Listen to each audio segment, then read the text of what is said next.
Welcome back, everybody. I got the carburetor here. We're going to take it apart. Everything is fine. The last video, I got a little distracted. I'm going to apologize. What we're going to do here is hurry up and take this thing apart. Take the clip off the back here. This will allow you to pull this little linkage for the top off. Take a clip, throw it up here in your groove. This is a 1953 Chevy 150, but this is a 150 or a 210, or the trucks or any of them had this specific motor in it. It's a straight six 235 1953 motor that we're working on here. This carburetor, this is just for your heat rise tube for your choke, for your automatic choke for your carburetor here.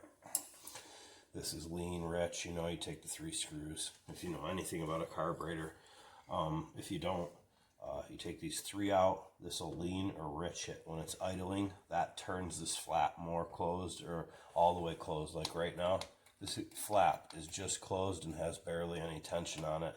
Because it's cold, it'll fire right up, and it chokes itself. As it warms up, the flap will open. This has to be adjusted accordingly. You want just a little tension as soon as it closes. And then this linkage hooks to it. So when you double tap it, it unhooks the choke. Otherwise, it sets itself at a certain setting, barely open, and locks. You double tap it, then it's neutral. As soon as you get so far, it'll lock itself. So when you come up to a stop, in videos you hear me double tap it because this locks. And if you don't, the idle's up high. You double tap it and the idle drops. Just how the carburetors were on these. The new intake for a 4-barrel, it's like $600-700, so that wouldn't be happening. On mine, some of these bolt holes were stripped, so I had to tap them and put 10mm bolts in here. They were all stripped and marred. You can see it. This carburetor was apart 1,000,000 times because it leaked. Well, I found what I did is I unhooked the distributor tube. There's a tube here for the suction from the distributor. Set it at a certain time. Redid a new cam inside, all sorts of stuff when I rebuilt this. And then this tube is unhooked. It's set at a certain set. So is that. This idles and doesn't run perfect when you throttle it. As soon as it starts to warm up, starts getting more and more better at the throttle. As soon as it's fully warm, there's no hesitation, nothing. It's like a normal vehicle every time for 6 years. So what I'm getting at is these had issues because in here there's a heat riser flap, and it works in conjunction with the distributor suction tube and also this choke automatic together. Once you figure out, if you adjust this a little bit, Rich, you know how this to double tap. You unhook this tube, set your distributor at a certain point, get a better resistor up here that won't pop. Use the original coil, stuff like that. Just change your condenser to a 12-volt in there so it won't pop. Put a filter right here in the tube, make sure always, and then when you take the hose out, there's never a filter in the top of these carbs. I put a chunk of a filter cut all wadded up to make sure nothing passes. Repeatedly I've caught stuff, even though there's a filter in the tank, a filter here, and then here somehow. Every time when it's broke down on the side of the road, there's been something in there, or this float was screwed. Well, this bowl was warped, so I had to make a custom gasket so this thing won't leak. That's the one thing about this carburetor. The top plate bowl was not molded correctly. There's a gap of daylight here and on the other side, but nowhere else when you put it together and pinch it tight. So this rag's encased because down here is the exhaust manifold. This thing could burn. So we always make sure you take this bolt out first so I can take this tube off. This is like a suction tube that creates suction. Also, which is, or vacuum, I'm not quite sure on that. I'd have to look in the book over on the shelf to make 100% sure, to be honest with you. But that's also a tube that rides up here to your heat riser area. So yeah, it would be a heat riser or suction tube for the automatic choke system here.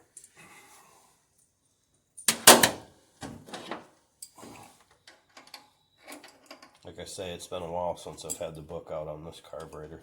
I just know how to do it because of all the issues I've had with it. It's been apart 1,000 times. When I got it, everything was stripped and all these screws were all, this one was this one's a Phillips, this one's flat. I'm like, you gotta be kidding me. But they all work, and that's the way it was when I got it. And that's the way it's gonna stay. It's pretty much the way I got it. And I just redid it to where it'll run and drive every day, like an everydayer down the road. That's all I wanted to do. This thing's got under 50,000 original miles on it. Like, no joke. The bearings, everything, even the brake shoes on this thing and the drums are original from the factory.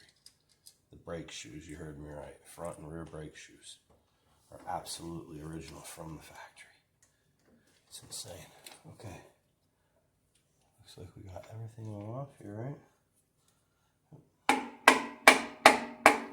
So, my question is, why is it so, oh there, she's actually stuck on there a little bit for once in her life.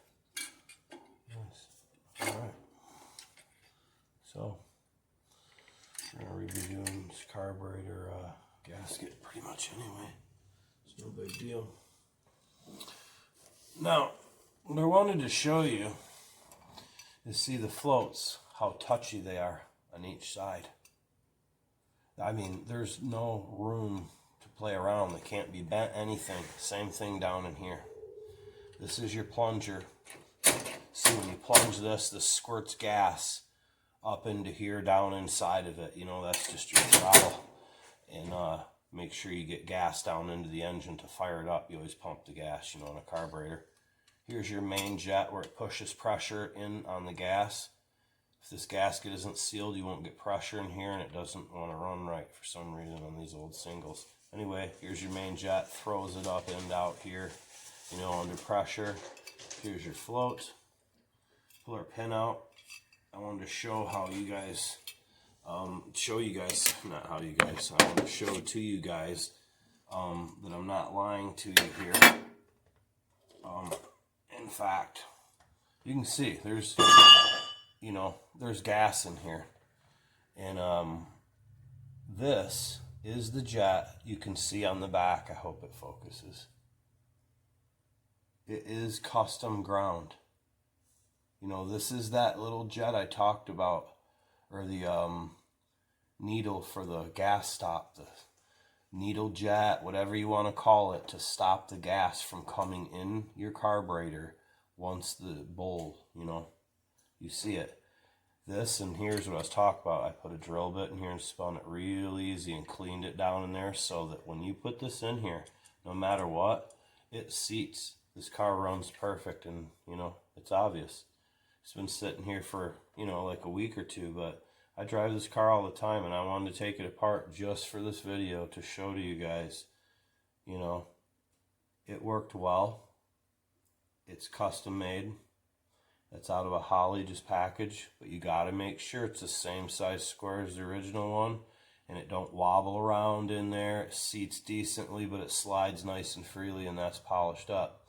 Once you do that, you got a really good rebuild kit with a really nice new, you know, float. You can go ahead and do that. Put your float back in there. You go ahead and put your needle back in here for your float. Boom. And then you just flip and set this on. I know it's got a little tear onto it, but we're going to put a new gasket on here before the end of the winter anyway. And this is just for the video. Excuse me. See? Real easy though. I mean, don't mess around. If you feel any, you know, it's trying to resist at all, don't do it. Real easy with these old ones, because if you screw up, it won't run right, see? And then you just put these in and reassemble it, just like I showed how you take it apart. You know, in this first and then that bolt, otherwise it won't spin because of it being a little big. And that's it. And rehook your linkage all up and everything. You're good to go. That's how it's done. I'm going to leave this apart because I want to put a gasket onto it. Make sure, you know, because I make these gaskets, because the stock one's thinner. It won't work. It'll pour gas right here. I really appreciate everybody. Subscribe. Anytime you have a question about one of these carburetors, you leave a question in the comment box and I will answer it. I have rebuilt this carburetor. I could tear it off here and tell you every little thing to do if you have a question about one of them. Let me know. I appreciate it. Have a good day, everybody.